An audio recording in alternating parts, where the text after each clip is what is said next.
Good day and welcome back for another segment of STISD Connections. My name is Flores and I am a 2016 graduate of Med High. Parents, have you not received your child's report card in the mail? Have you not received any calls from the school or teachers? We may not have received your latest contact information. Today we will be conversing with Deputy Superintendent Mr. Hembree, who has the answers to your questions. Hi Mr. Hembree, would you like to introduce yourself to our viewers? Sure, and welcome. Glad you're here. My name's Jeff Hembree. I'm the Deputy Superintendent for South Texas ISD. We have some questions that are frequently asked by parents. The first question is, what does PEAMS stand for? PEAMS is a system that's been around for quite a while, and it stands for Public Education Information Management System.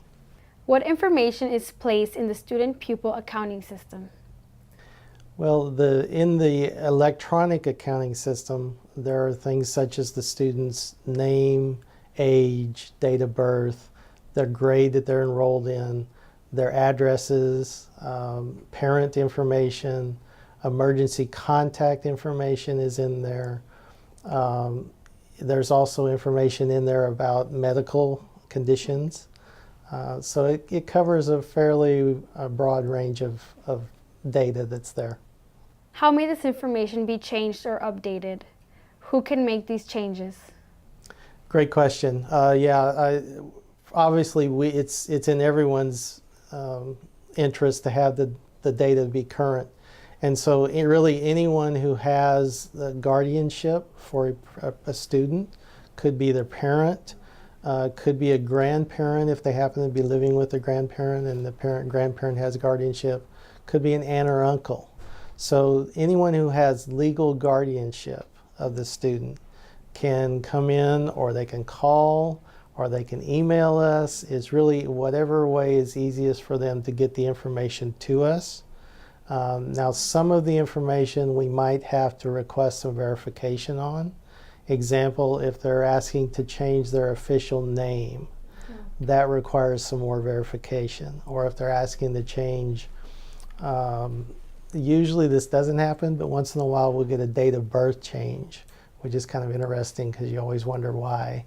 But that would require some verification. But in general, if it's an address change or something that's general demographic information, or maybe there's been a medical update, that's simply just talking to us, whatever is most convenient. Thank you. What is the procedure that must be followed when a student needs to be picked up during the school day? Yeah, that's obviously happens frequently. And whenever, first of all, it needs to be someone that we know has guardianship of that student. So we need parent or grandparent or whoever has the legal guardianship. Now, if there's someone else, it might be that an aunt or an uncle needs to pick up that student that day, but they're not on our list. Then we need something from the guardian that says this person's going to pick them up on that particular day.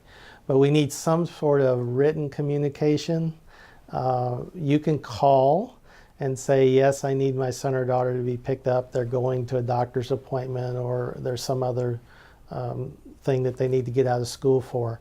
But we are going to need some written documentation. So an email will work, a note that's signed by the guardian would work, but something in writing. Who is able to pick up students from school during the school day? Again, it has to be someone that's a legal guardian, or someone that a legal guardian has designated. So it could be more than just the people that are living in the household, but we would need verification from that legal guardian. And so we keep a list of the people on a particular student. So if that list needs to be updated, by all means, that's the time to let us know. Okay, that's very helpful. What must be provided to the school by the student's guardian to show that the student's parents have made them responsible for the student?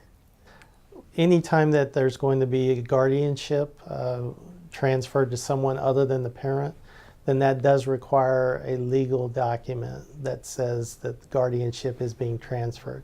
That's usually in the form of an official county document, usually comes from a judge in most cases. Sometimes it might be a county court at law, but we need something legally that says, okay, I as a parent am now designating this person to be a legal guardian of my son or daughter. May a student have two primary contact persons listed on Infinite Campus, even if the people have different addresses? Yes, it happens very often. In fact, there can be multiple primary contacts on a student. In some instances, there might be more than two even.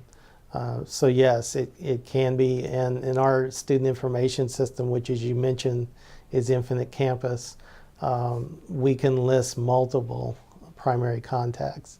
So they can be different phone numbers, they can be different addresses, and there are settings that we can set as to whether that particular contact is to receive mail only or maybe their phone only. So there's multiple ways, and that's where parents can tell us, okay, I want this contact to receive mail only, or this contact can receive all correspondence.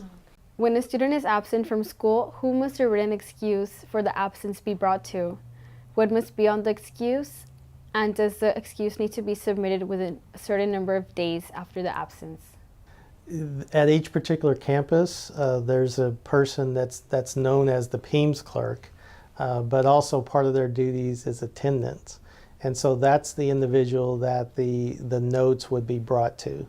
Usually it's the student that brings them in the next day, but it could be the parent. The parent could bring them in. The parent could email them. That happens fairly often. So that's going to go to the PEAMS attendance person at each particular campus.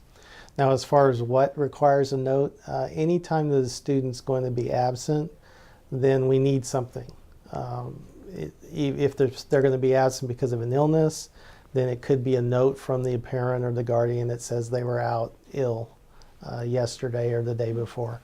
If they're going to be out at a medical appointment, then if they'll bring a medical note that they were actually at the dentist or the doctor's office, that if they're in attendance part of the school day and then they go to a doctor, or if they went to the doctor in the morning and came in the afternoon, then with that doctor's note, it's not counted as an absence at all. Okay. So that's good to know. And many parents don't know that particular bit of information. So the doctor's notes, the dentist's notes are very important if you'll bring those in. And then there might be times where, they're just out of town.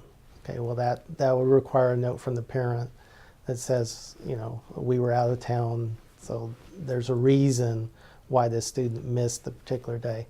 Usually we like for those notes to come in that week, because the longer that they go, it's more likely that we'll forget to send in the notes. Contact the school, send them an email or make a phone call, and then the school will mark that and they'll know that, oh, okay, the student's going to be out. Okay, it's very, very helpful information. What is the difference between an excused absence and an unexcused absence, and how do these affect the student? In its simplest form, an excused absence is something that we've gotten a note for, that the parent has said this is the reason that the student was out. An unexcused absence simply means we have not gotten anything. So we don't know if there's a reason for that the student was out on an absence.